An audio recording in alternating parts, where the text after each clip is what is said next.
Proverbs of chapter 10, Proverbs 31, starting with verse 10. The wife of noble character who can find, she is worth far more than rubies. Her husband is full promise to her, and that's nothing of value. Brings him good nor harm all days of her life. She selects gold and flax and works with eager hands. She is like the merchant ships, bringing them food from afar. She gives at fall, she is still night, she provides food for her family, and portions for her female servants. She sits in the field and buys it. Out of her earnings, she plants a vineyard.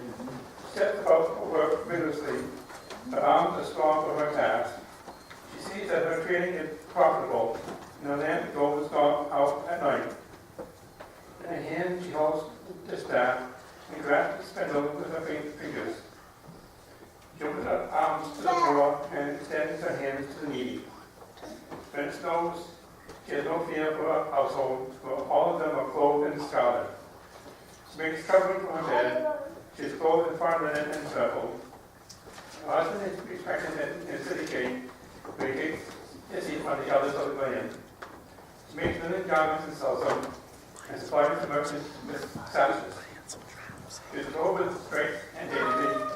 She can laugh at the days to come, free with wisdom. And faithful instruction is on her tongue. Watch over the affairs of her household, and does not eat the bread of the idleness. Her children are raised and call her blessed. Her husband also embraces her. Many women do noble things, but youth prefers them all. Charm is deceptive and beauty is fleeting. A woman who fears the Lord is betrayed. Honor them all that her hands have done. Let her words bring her praise at the city gate. As thus the following is God's word, may be seated.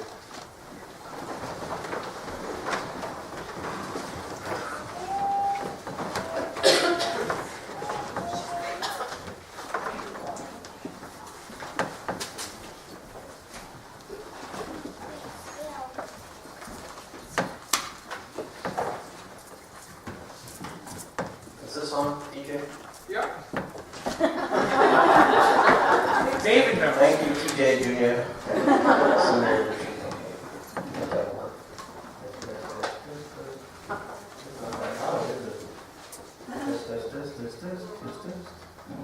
I like this one better. Hello, hello, hello. Hello? Better? Yes. Much better. Okay, good. Thank you. This morning, we had a wonderful breakfast for mothers. For those of you who didn't get to go, we sure had a good time. And I don't believe there were any mothers that were allowed in the kitchen, right? Did we keep our promise, guys? No women were. Okay, thank you. Thank you.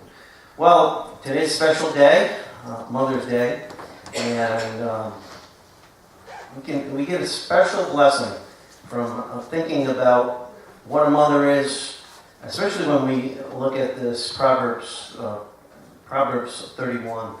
When we look at who an ideal, there's different titles I've noticed in different Bibles and different places. The ideal woman, the worthy woman. Here I have the wife of noble character, etc., etc.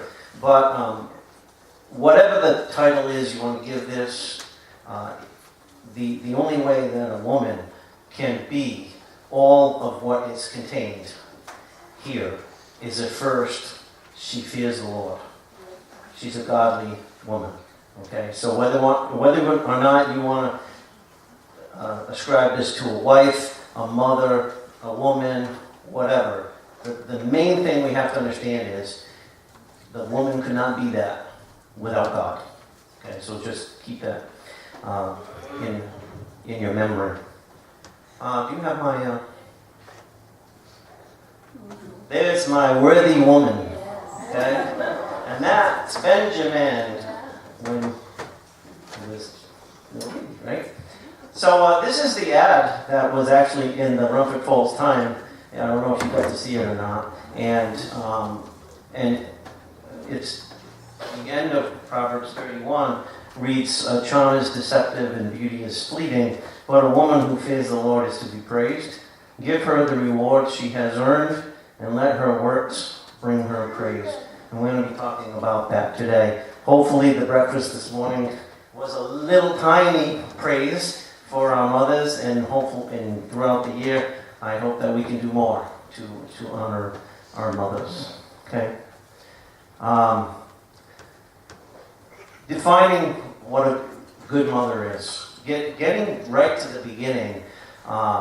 First of all, I've got to tell you that I could stop preaching right now and tell you to look in the last pew, right in the middle, and I could tell you to go talk to her, and you could learn more about a noble, godly mother than I could ever talk about, because that's my mom, sitting back there.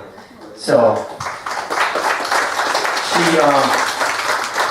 she just went through a really hard surgery on her neck, so, I praise the Lord she was able to come up here and spend this time with us this weekend. The reason why I'm saying that is when you look at a good mother, a caring mother, a loving mother, the first thing you have to know is that that's a mother who loves her children, who wants her children.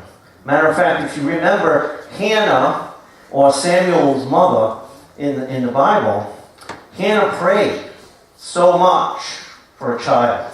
And she told God, if you would just give me a child, I would gladly give him back in service to you. And that's exactly what happened with Samuel. And I know my mom told me this even before we ever talked about biblical things. My father and my mother didn't have a child for 10 years? Yeah.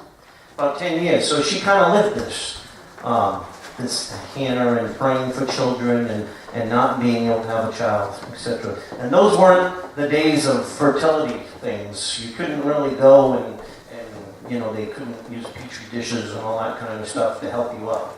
So this was, active prayer.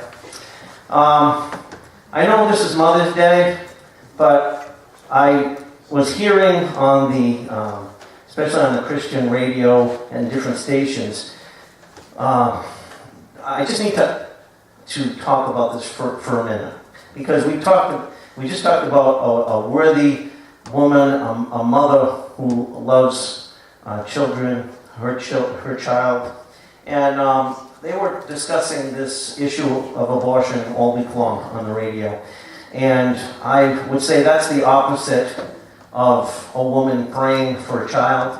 That's the opposite of wanting a child. That's actually aborting a child. And we as Christians know that even though a child is not out of the womb yet, God is the giver of life. We believe that every child is, in science they're known as fetuses, but I call them babies, okay? And sometimes I get in trouble in the pharmacy business because people don't want to call fetuses babies, because then comes the emotions and all that. First of all, let me say, if you're a person who has undergone an abortion, I don't want you to feel like you're judged today. I don't want you to feel like I'm trying to say that it's the unforgivable sin. I don't. Please give a little grace here. I'm making a greater point because there are circumstances and there's so many different reasons why things happen. So please don't feel that you're judged if you're in that circumstance right now. Since 1973, since this decision that abortions are legal, that's how many aborted babies there have been. 56 million babies. Okay? That seems like a really large number, and it really is, because here's the count of all the people who have died in the world wars, the Civil War, Vietnam, Korea, etc., and they don't come anywhere near the amount of babies that have been aborted since 1973. Okay? So you could say the unborn are at war, but they have no way of fighting back. okay? Our population right now in this country is about 316 million, which means that if we decided just for today to just talk about this issue and say, well, let's take 1/6, let's take 56 million people and obliterate them out of this country, that is 1/6 of the population. To me, that seems like a large number, isn't it? Which is roughly everyone in California and New York, meaning the state, okay?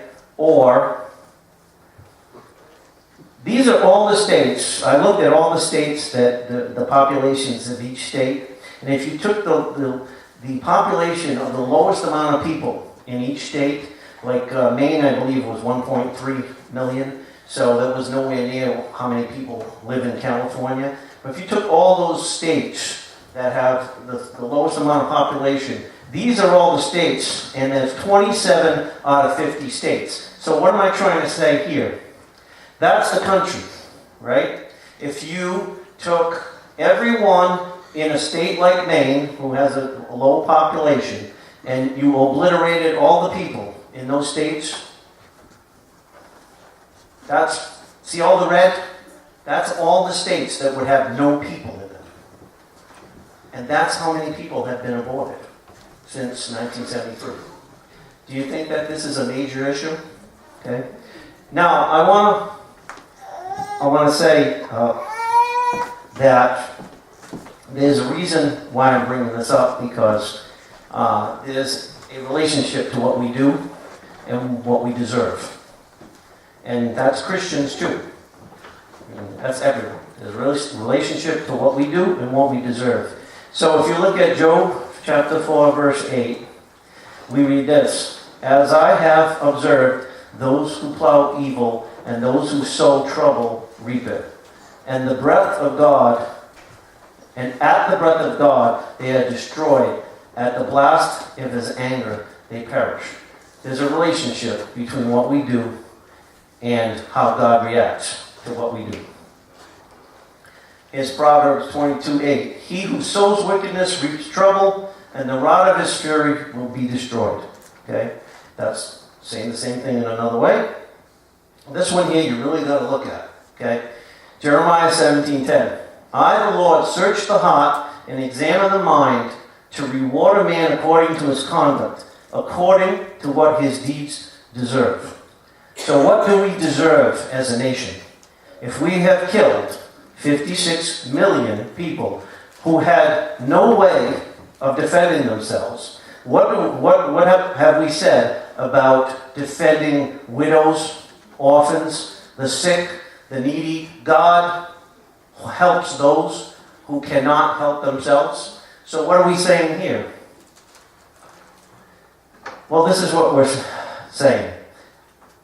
This is going to sound really uncaring, but I found an article, and I was listening to this all week, and then I found this article online talking about the economic cost of abortion. What that means is, because we've lost 56 million people in this country, the government has lost $202 billion of taxes. Now, you're saying, why is he talking about this? This is church. Why is he going through this? I'm trying to show you we reap what we sow. Okay? We're in a state right now where this country is in an economic slump. Okay? This country, there's so many things that we need to fix. There's deficits that we can't even imagine what the numbers are as far as what we owe people. Why? It comes right back down to we've killed 56 million helpless people since 1973, and God knows about it. Do you realize that? So there's that. How about this one? People say, well, the Social Security system, it won't be around. I don't have to worry about it because by the time I get there, it won't be there. Well, in 1930, 42 working people supported one person on Social Security. Today, 2 working people support one on Social Security. You know what that means? We can't support it anymore. Why don't we have enough workers? Because 56 million of them have been killed since 1973. That's just the practical end of what we know that the Lord sees us doing. Okay? We have to put it together. The spiritual and the physical, they go hand in hand. We live here on this earth. So what are we reaping? And this is what we're reaping. Everything we see today, and we say, oh God, why is this happening? Oh God, how can we fix this, Lord? Well, we need to fix it by getting on our knees and repenting from what we've been doing since at least 1973, if not before that. Okay? Because 56 million helpless people that God has seen put to death, that's a lot of people. And our hearts are not right before God. Now, and that's just a list of baby boomers. I missed the baby boomers by 1 year. But, there's been a lot of people. The baby boomers, that was 1946 to 1964. And that was a time where there were so many people. The population just grew and grew and grew. And what happened? You have great minds. You have great thinkers. You have great people of technology. Okay? Things just happen. There were so many people and so many gifts coming out of those people. What happened in 1973? We stopped having babies.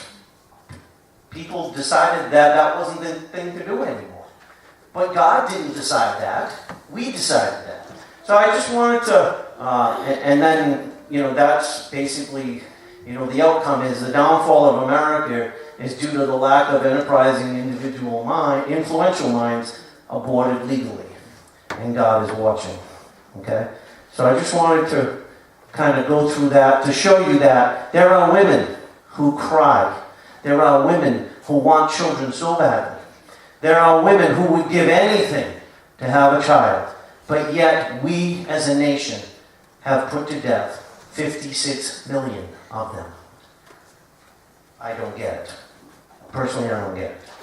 Okay, that's food for thought. Today, we're going to be in Proverbs 31. We're going to be talking about a woman who dearly loves her children, who dearly loves her husband. Okay? And what I want to do is introduce you to Proverbs 31. There's not very much of an introduction here because if you go to the beginning of Proverbs 31, you'll see that this is the sayings of King Lemuel. What do we know about King Lemuel? Nothing. We know that he was not an Israelite. Okay, so we know that. But other than that, we don't know much about King Lemuel. So we read on in Proverbs 31, and it says, the sayings of King Lemuel, an oracle his mother taught him. And that's why we're going to be talking about this today. Because all of what you see this king writing down, he was taught by his mother. Okay? Think about how special it is to have a mother caring for her child and passing on all of the important things. Not just the important things, but the godly things. Because like we pointed out, the first thing out of the box is you cannot be a wise mother without the fear of the Lord. So here she is giving him what he needs to know and what God is telling him through his mother. Okay? Some of the things that she has told him was, and I'll be blunt on this, people, because it's blunt. God's word is blunt here. She tells him three things. She says, do not be sexually active with many women. Okay? Now, guys, young men, old men, whatever man you are, whatever age you are, there's good advice. Do not be sexually active with many women. Okay? We'll go into that more in another discussion. The second thing she says is, she says, defend the rights of the poor and needy. We talked about that before. Defending those who cannot defend themselves. Okay? And the other thing that was in the middle is do not indulge in drunkenness. And she goes into why. Because you can't rule people. You don't, your mind, you can't take a hold or remember things that you need to remember. You can't remember the laws that you need to keep in practice when you're in charge, when you're the king. Okay? So she says those three things. She talks about sexual promiscuity, drunkenness, and taking care of those in need. Those are the three things that popped out most for the king. But then he goes on in Proverbs chapter 31, and evidently she made a really big impact on his life, because now the king writes down what he believes an ideal woman is. And he gets this through his mother. Okay?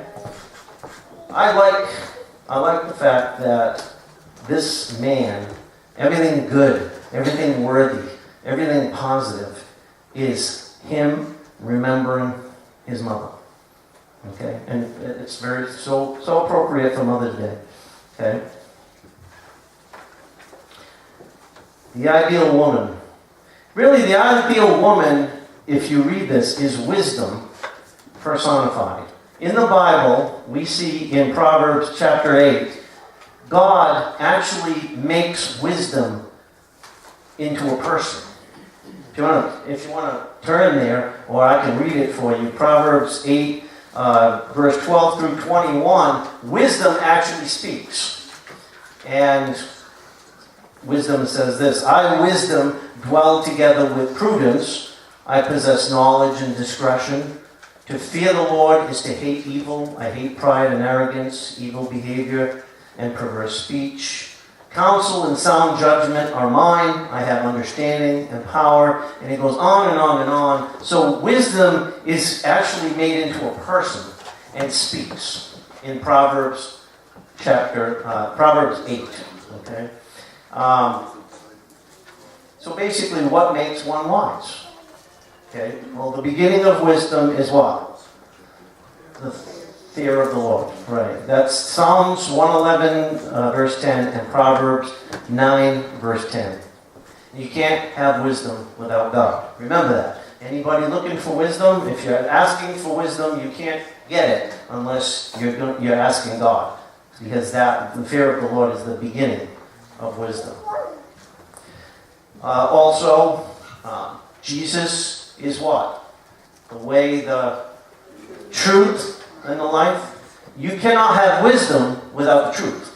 So if you don't give Jesus the preeminence, the fact that he is the truth, the fact that he is the one who has come to save us, save our souls from hell, the one who has gone to the cross and paid the price for our sin. If you cannot do that, you don't live in the truth. Therefore, you cannot have wisdom. Okay? That's another point. There's other things that are talked about, like I said, perverse speech, prudence. Prudence becomes important as we talk about Proverbs 31 because that subject is touched upon. And prudence is thoughtful and thorough consideration. When you look at a woman who is said to be prudent, that is a woman who just doesn't make willy-nilly decisions and just decides things on at a fleeting moment, but actually thinks about the situation, mulls over everything involved, and makes a wise decision. And you're going to see that as we're going through Proverbs 31. Counsel and sound judgment is talked about in Proverbs 8. And then there's rewards of wisdom. I need to give you this because as we look in Proverbs 31, we're told, give her the reward she has earned. Now, everybody who has a mom, whether the mom be biological or not, okay, you try to remember the things that mom did And at the end of the whole big list that you're going to have, remember these words. Give her the reward she has earned, and let her works bring her praise. Okay? There's more to that, which we're going to talk about in a couple minutes. So first of all, now we're going to get into Proverbs 31. Proverbs 31 talks about the ideal woman. And first, we're going to talk about the ideal woman from the husband's perspective. Oh no, right? Here it comes, right, ladies? The husband's perspective. But this is a godly husband's perspective, okay? This is not a sinful man's critique of his wife. First of all, if we look at verse 10, a wife of noble character who can find? Meaning what? It's hard to find this woman that King Lemuel is going to describe. So men who are not married, think about this. If you find the woman that fits this description, you are thoroughly blessed. If you don't find the woman that fits this, well, I'll leave that to you. Okay? You may have some trouble in your life. Paul said actually, through the Holy Spirit, through God, that those who marry will have trouble in their lives. So think about that and do everything to honor God. That's the point. We don't get married just for the sake of getting married. If the Lord is leading you to marriage, then that's what He wants you to do. But if He's not, we have to be true to that too, because Paul tells us in 1 Corinthians, if you're not being led to marriage, what you can do is devote your whole life to God. As a Christian, I can tell you that there are times when being married, it's hard to juggle your personal life and your church life and your spiritual life. And if the kids need something or your wife needs something and somebody calls you from church and says, I'm having a hard time, can you come and pray with me? And you're like, well, what do I do first? That's what Paul is talking about. When you're married, you have other things that take time. Whereas someone who is unmarried has the freedom to devote his or her whole life to God. Okay? A wife of noble character is referred to as a jewel, rare, valuable, the most valuable, more valuable than rubies. Okay? So when you find this woman, money has no comparison to what you have, what God has given you. Okay? You have full confidence in this woman. That's verse 11. Her husband has full confidence in her and lacks nothing. Do you realize what that does for a man? To know that there is a woman that knows what she's doing, fully confident, and she's got your back.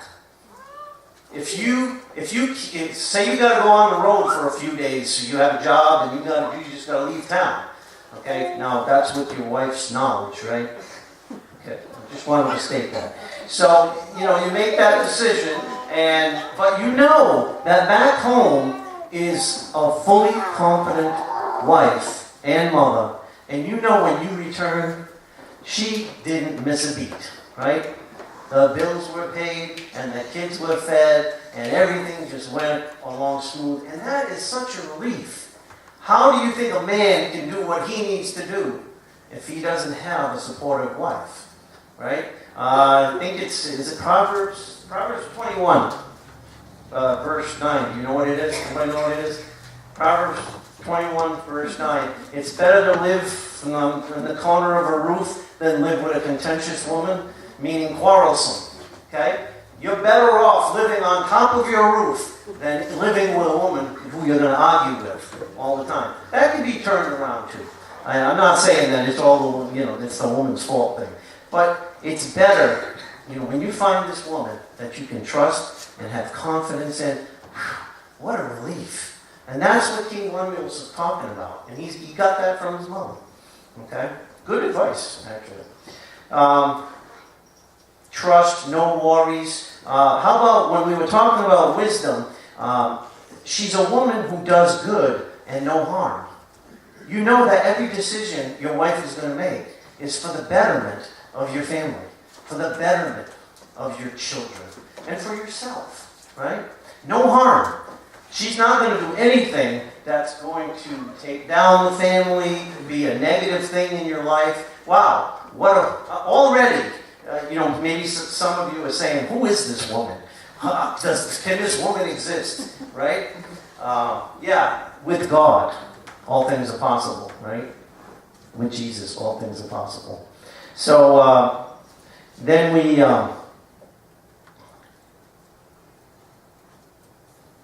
we see that her husband,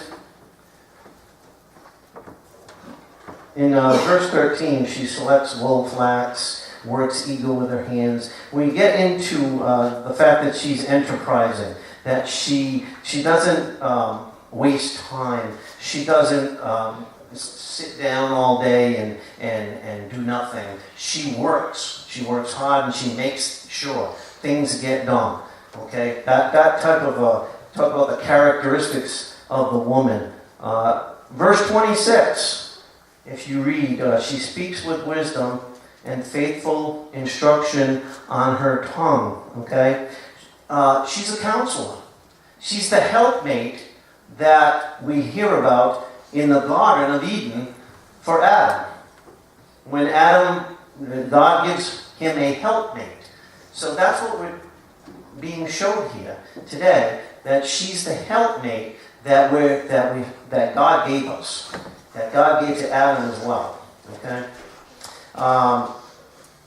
and we're told in Ephesians chapter 5, we're told, husbands, love your wives just as Christ loved the church and gave himself up for her. Think about this. You find this fantastic woman who's going to support you, who's going to give you peace of mind, who's going to be thinking of nothing but good for you and doing no harm and all of these wonderful things. And God says, love her, okay, just as I love the church. How did Jesus love the church?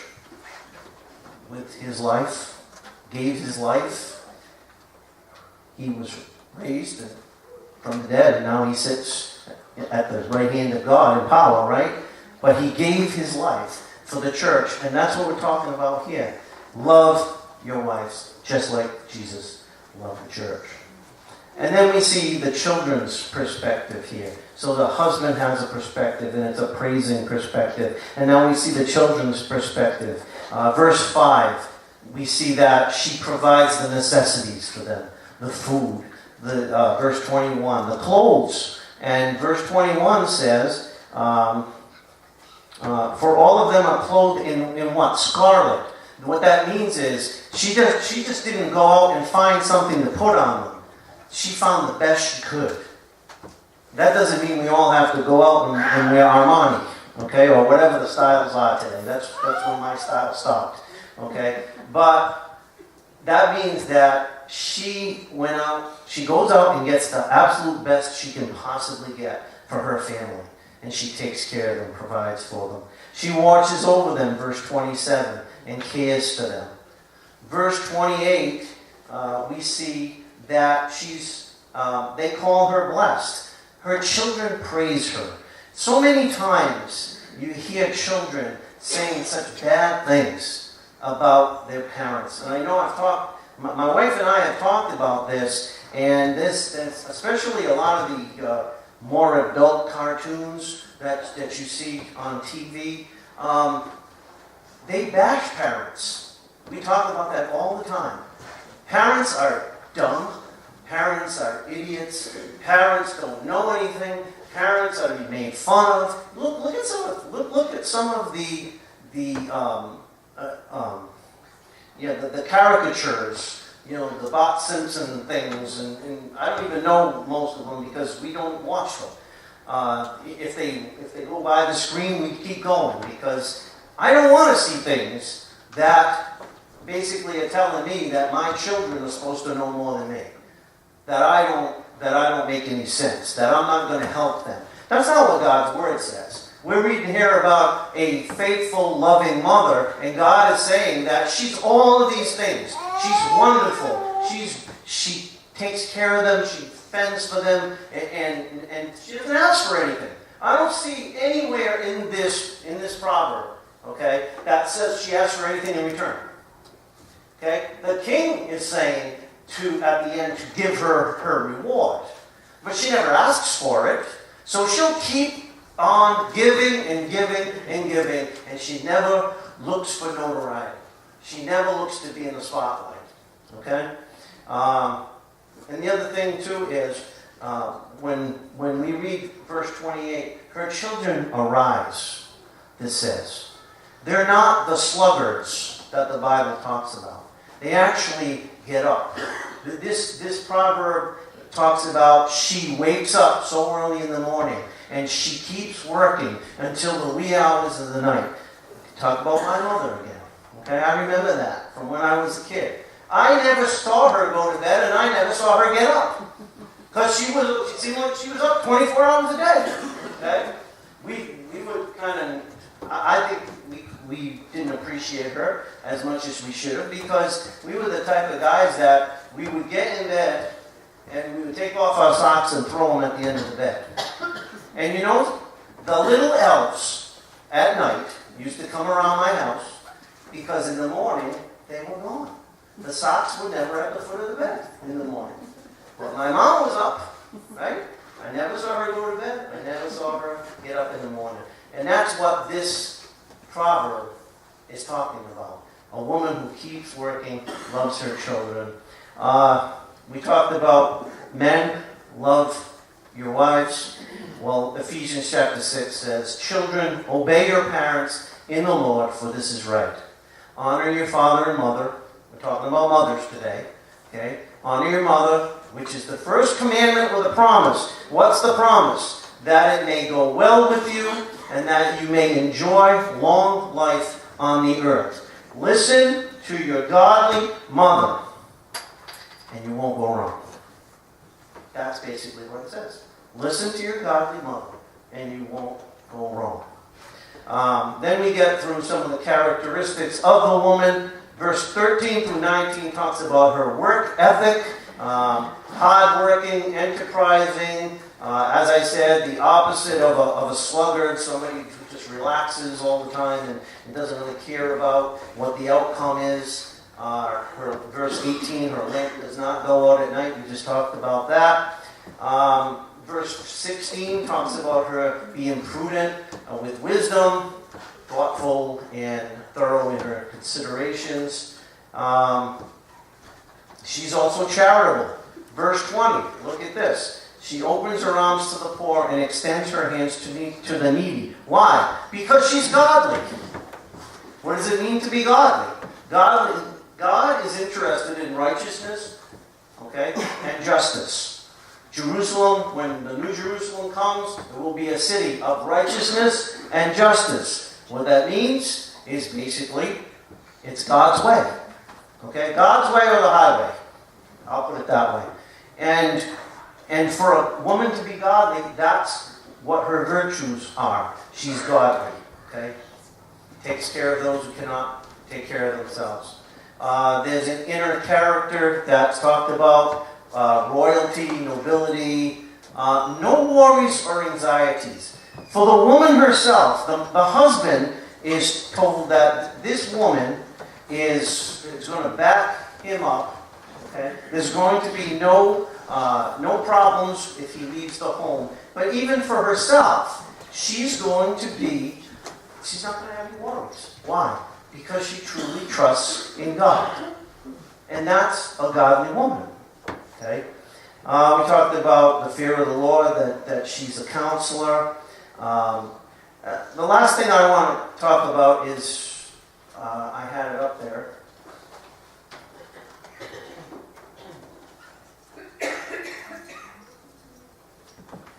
Okay, these words right here. Charm is deceptive, beauty is fleeting. You read that in verse 30 and 31, okay? Charm is deceptive, beauty is fleeting, but a woman who fears the Lord is to be praised. Give her the reward she has earned, and let her works bring her praise. Women, I need to bring this one point out, okay? When the man goes to the gates of the city, and we see that at the beginning of Proverbs 31. The gate of the city was the place where, it's like the town hall. That's where the courts were carried out there. Important decisions for the towns and the cities were made there at the city gate. The man was able to go there because he had his trusting wife at home taking care of things, okay? But look what is said about the woman. Let her works bring her praise where? At the city gates. Her reputation precedes herself. She doesn't even have to be present, and people know just what she's like, because they know she's a godly woman. They know exactly what she's like. They know what she's like because they know what God is like. And she shares the same characteristics. We say, have the mind of Christ, be like-minded. We're supposed to have unity of the faith, okay? So here you have a woman, okay? Give her the reward she has earned. Make sure you understand what a godly woman is like, okay? And give her that respect. She's the top of the town, right? But it's all good, right? Because she's got God. You know the commercial, got milk? Well, she's got God. Let's pray. Father, I thank you so much for our moms. I thank you so much for being able to praise you today, and being able to bring out this Psalm 31 to see what a real godly woman is like. And Lord, I pray that for men who have wives who fit this description, I pray that you would honor them, Lord, and that their reputation would be such that we would all praise them and give them the honor that they're due and glorify you at the same time, Lord.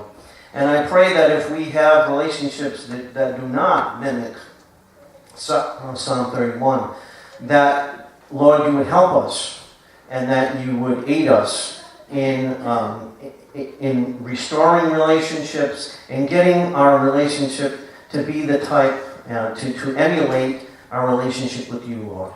Because you're perfect and you told us to be holy as you are holy, perfect and complete as you are perfect and complete.